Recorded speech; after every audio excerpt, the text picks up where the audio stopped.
Mrs. Morkunite Mikulėnienė. Is that better? Ačiū pirmininkė, jūs vis geriau ir geriau ištarėt mano pavardę. Labai džiaugiuosi šito šiandieną priimtų dokumentų dėl poveikio vertinimo ir jo nepriklausomumo. Ir poveikio vertinimas yra pagrindinis teisės aktų kūrimo procese, pagrindas teisės aktų kūrimo procese. Aš manau, kad iš tiesų, efektyvus poveikio vertinimo nepriklausomumas privalo tapti bendruoju principu taikytinu visose poveikio vertinimo rūšyse, ypač tai pasakytina apie poveikio aplinkai vertinimą.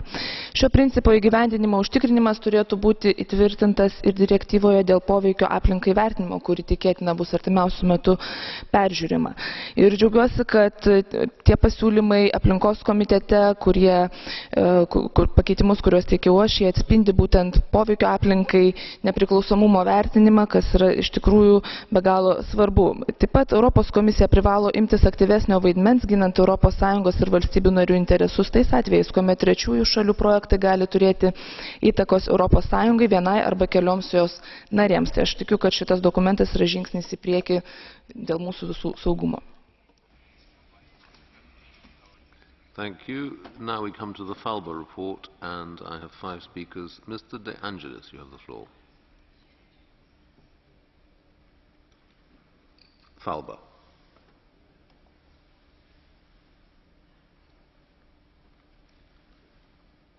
Essere